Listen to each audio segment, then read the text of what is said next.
नमस्कार, जनभावना टाइम्स में मैं पारिजात आपका स्वागत करता हूं। अयोध्या में राम मंदिर पर सुप्रीम कोर्ट के ऐतिहासिक फैसले के बाद एक तरफ जहां मथुरा में कृष्ण जन्मभूमि परिसर में मौजूद मस्जिद को हटाने के लिए कोर्ट में लड़ाई लड़ी जा रही है, तो वहीं दूसरी तरफ ये लड़ाई अब ताजमहल और कुतुब मीनार को लेकर भी प्रारंभ हो गई है। ताजमहल में जहां एक तरफ तेजो महालय होने का दावा किया जा रहा है, तो वहीं कुछ हिंदू संगठन दिल्ली के ऐतिहासिक कुतुब मीनार का नाम विष्णु स्तंभ करने की मांग कर रहे हैं। देश की राजधानी दिल्ली में मंगलवार को हिंदू संगठनों ने कुतुब मीनार परिसर पर प्रदर्शन किया। आज ये प्रदर्शन हुआ है। हिंदू संगठनों ने मांग की है कि कुतुब मीनार का नाम बदलकर विष्णु स्तंभ रख दिया जाए। इस दौरान कुतुब मीनार परिसर के पास हनुमान चालीसा का पाठ भी किया गया। यूनाइटेड हिंदू फ्रंट की तरफ से कुतुब मीनार का नाम विष्णु स्तंभ रखने की अपील की गई है। उनका कहना है कि कुतुब मीनार वास्तव में विष्णु स्तंभ है और इस मीनार का निर्माण 27 जैन और हिंदू मंदिरों को ध्वस्त करने के बाद उस स्थान पर किया गया। इस बीच कुतुब मीनार के बाहर भारी सुरक्षा व्यवस्था भी देखी गई।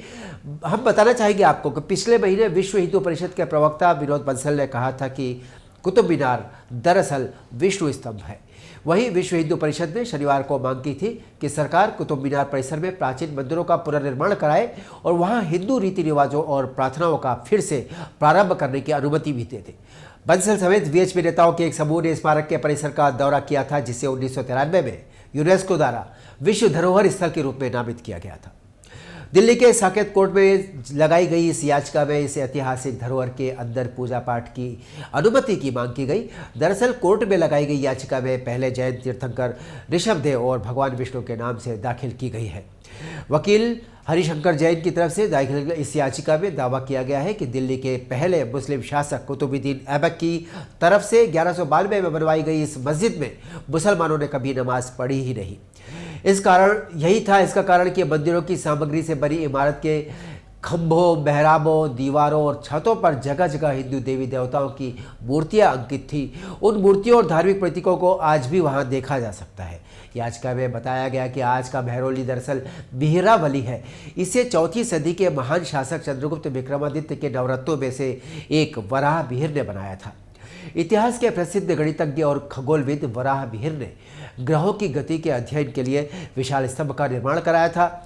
इस ध्रुव स्तंभ भी कहा जाता था इसे, और मेरू स्तंभ के नाम से भी इसको पुकारा जाता था। मुस्लिम शासकों के दौर में इसे कुतुब मीनार का नाम दे दिया गया।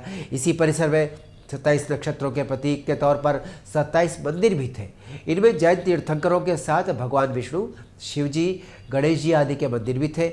ये सारा विवरण इतिहास में आसानी से उपलब्ध है। मोहम्मद गौरी के गुलाम कुतुबुद्दीन ने दिल्ली में कदम रखते ही सबसे पहले इन मंदिरों को तोड़ने का आदेश दिया। जल्दबाजी में उसी मलबे में मस्जिद खड़ी कर दी गई और उसे नाम दिया गया कुव्वत उल इस्लाम, यानी इस्लाम की ताकत। हम बताना चाहेंगे कि मंदिरों को तोड़ने और उस पर मस्जिद खड़ी करने की बात खुद कुतुबुद्दीन के दरबारी लेखकों ने लिखी है। 13वीं शताब्दी के विदेशी यात्री इब्न बतूता से लेकर अंग्रेज इतिहासकारों ने इसका जिक्र किया है। यहाँ तक कि इमारत के बाहर लगा हुआ भारतीय पुरातत्व सर्वे का बोर्ड भी यही कहता है कि उसे 27 हिंदू जैन मंदिरों को तोड़कर बनाया गया है। ये भी अब बताना चाहेंगे कि दिल्ली के मेहरौली स्थित कुतुब मीनार की वैश्विक ऐतिहासिक धरोहर का दर्जा मिला हुआ है। इसकी ऊंचाई 72.5 मीटर है, जो दुनिया की सबसे ऊंची मीनार है। इसमें कुल 379 सीढ़ियों का निर्माण किया गया है। साल 1199 में कुतुबुद्दीन ऐबक ने इस ऐतिहासिक कुतुब मीनार का निर्माण करवाया था, ऐसा बताया जाता है। फिलहाल हम आपसे लेंगे अनुमति। देखते रहिए जनभावना टाइम्स। नमस्कार।